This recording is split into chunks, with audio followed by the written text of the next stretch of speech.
An insider just dropped a bomb. 12 Harbor Freight items they say you should never touch.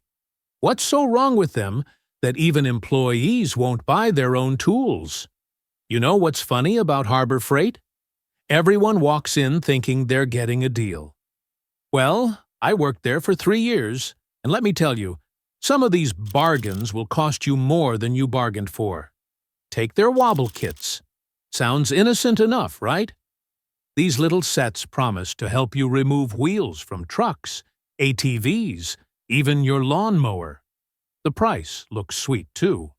But here's what they don't tell you. Those impact sockets are made from weaker alloys than your grandmother's costume jewelry. I've seen these things snap under stress more times than I can count. And when they break, sharp metal goes flying everywhere. It's like trying to open a soup can with a paperclip. Eventually, something's gonna give.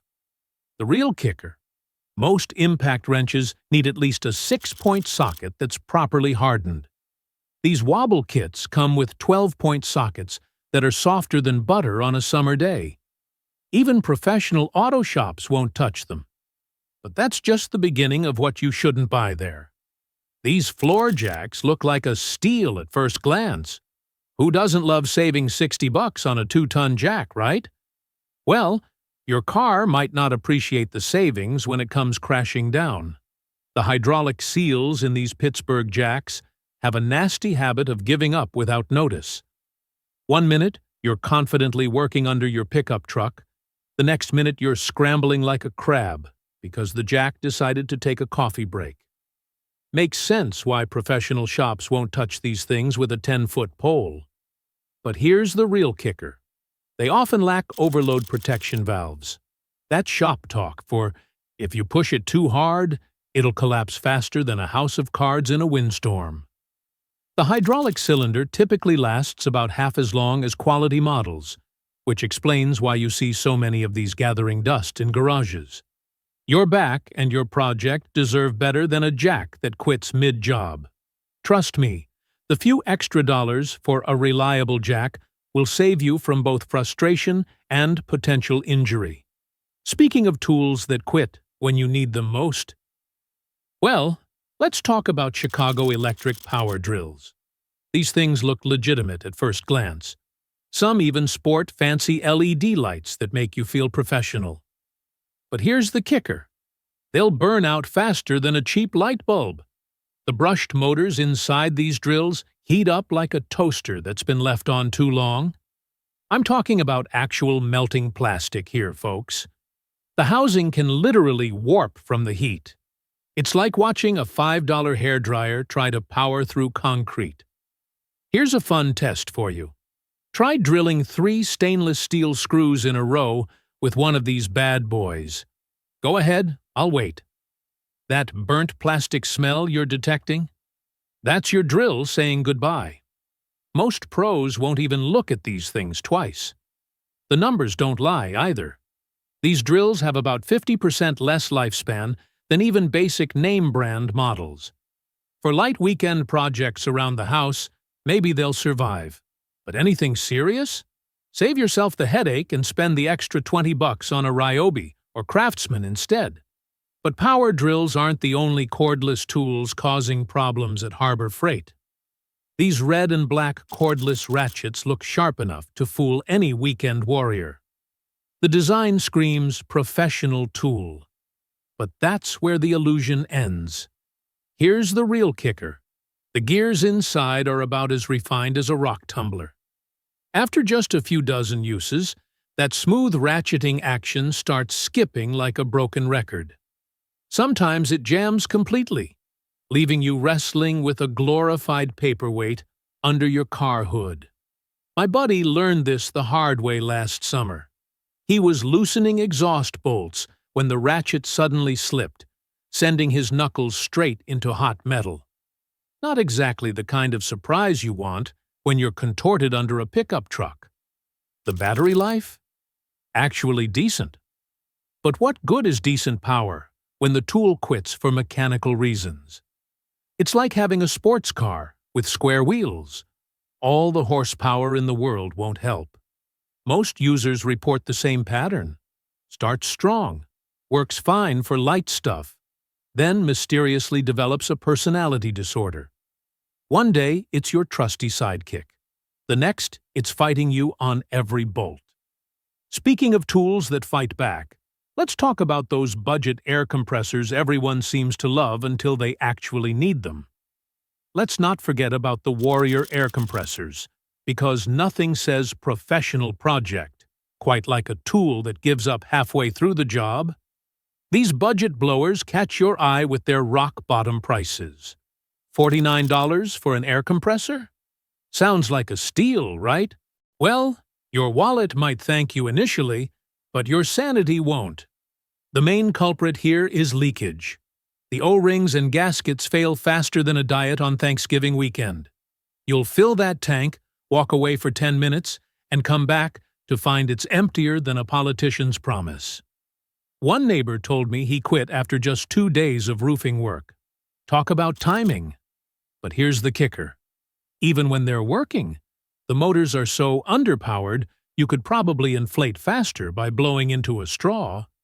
Most folks end up returning these within 6 months, which tells you everything you need to know. For airing up a bicycle tire once in a blue moon? Fine. But if you're planning any serious painting or pneumatic work, you're better off saving your pennies for something that won't leave you high and dry. Speaking of tools that promise the world but deliver disappointment, most Pittsburgh adjustable wrenches are like that friend who promises to help you move but shows up with a sedan instead of a truck. They look the part, but when push comes to shove, they'll let you down faster than a lead balloon. The jaws slip constantly.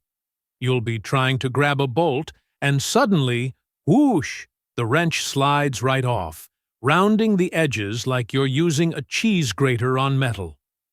The adjustment mechanism binds up tighter than my grandfather's wallet at a restaurant. Half the time you can't even resize the thing without a pair of pliers. But here's the real kicker. The metal is softer than butter left in the sun. I've seen these wrenches actually bend at the fulcrum while loosening copper pipes. Copper. That's barely harder than aluminum foil. One contractor told me his split clean in half during a simple plumbing job, leaving him holding 2 pieces of what used to be a tool. For emergencies? Fine. For real work? You'd have better luck using a rock and some strong language instead of these budget disasters. Central pneumatic nail guns are like that unreliable friend who shows up to help you move but disappears after carrying 1 box. They work great for about 20 nails, then decide they're done for the day. Here's what happens. You're cruising through your deck project, feeling pretty good about your bargain purchase. Then suddenly, jam. The firing pin decides to take a coffee break, or the air valve gets stickier than maple syrup on a cold morning. Sometimes the whole loading tray just snaps in half, leaving you holding expensive plastic. But here's the dangerous part. When these guns jam, some folks try forcing them back to life. Bad idea. That's like poking a sleeping bear with a stick, except the bear might fire a 3-inch nail through your thumb. Most users report serious jamming within the first month. The internal parts are softer than a retirement community bingo night, so they wear out fast. Look, if you're building a small bookshelf for your grandkids, maybe these will survive the job. But for serious framing work, rent a Porter cable and save yourself the headache. Speaking of headaches, wait until you hear about their hole saws. Well, here's where things get smoky. The Chicago Electric angle grinder looks like a real tool. Black plastic housing, orange safety guard, the whole 9 yards.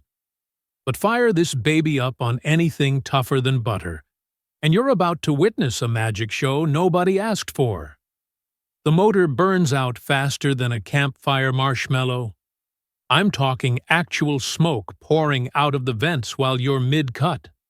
1 minute you're grinding down a weld seam, The next you're wondering if someone's barbecuing in your garage. The bearings seize up like they've been filled with concrete. And don't get me started on that melting switch. Sparks flying like it's the 4th of July. Makes sense why most folks end up tossing these after the first real job, right? The safety guard wobbles around like a loose tooth, which should tell you everything about the build quality.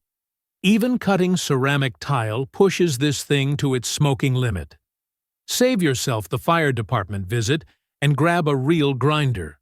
But speaking of tools that promise the world and deliver disappointment, wait until you hear about these impact wrenches that couldn't remove a bottle cap. These Thunderbolt jump starters are basically expensive paperweights with clamps attached. Dead on arrival? More like dead forever. Here's the thing about jump starters. When your battery dies at 2 in the morning in a Walmart parking lot, you need something that actually works. Not something that makes you feel better about being prepared. The Thunderbolt units often won't jump a dead battery even when they're fully charged. Why? Well, the clamps are weaker than a senior citizen's handshake, and the cables are so thin you'd get more power from your phone charger. I've seen folks standing next to their car, holding this thing like it's going to magically resurrect their dead battery. Meanwhile, they're still calling 8AA because the jumper decided to take a permanent coffee break. Over a third of these get returned because they either won't hold a charge or fail completely when you need them most. That's not backup power. That's false hope in a plastic case. Makes sense to spend a little more on a NOCO or anti-gravity unit, right? Your stranded future self will thank you. But speaking of tools that quit when you need them most, here's the scary part about these Bauer battery-powered backpack sprayers. They're not just bad tools, they're straight-up dangerous. 8 separate reports came in about units literally smoking, melting, and catching fire while people were using them. Makes sense, right? You're walking around with chemicals on your back and a battery pack, and somehow the liquid finds its way into the electrical compartment. Well, here's what happens. The pump starts leaking whatever you're spraying. Could be weed killer, could be fertilizer, and it seeps right into where the battery sits. That battery gets hot, real hot. Then you've got yourself a smoking backpack situation. One guy in Texas said his started smoldering while he was spraying his fence line. Had to rip it off and throw it on the ground before it got worse. The recall covered 53,000 units, which tells you how widespread this problem became. When a company has to recall that many tools for fire hazards, you know something went seriously wrong in the design process. But wait until you hear what our former employee says about the pressure behind getting these products to market fast. Well, here's the kicker that'll make you never trust Harbor Freight again. The Bauer battery-powered backpack sprayers weren't just bad tools. They were actual fire hazards walking around on people's backs. These things had a nasty habit of leaking chemicals right into the battery compartment. You know what happens when lawn chemicals meet lithium batteries? Smoke, melting plastic, and in some cases, actual flames. Makes sense, right? Your average grandpa buying one to spray his tomatoes probably wasn't expecting his backpack to turn into a mobile barbecue pit. The Consumer Product Safety Commission got involved after 8 separate reports of overheating, smoking, and fires. That's not tool failure, that's a safety disaster. About 53,000 units got recalled, but how many folks still have these ticking time bombs sitting in their garages? But here's what really gets me. Harbor Freight knew these units were problematic, yet they kept selling them until the recall forced their hand. The leak wasn't some rare manufacturing defect. It was a design flaw that put every single user at risk of getting burned. Skip anything with Bauer on it. Your back will thank you.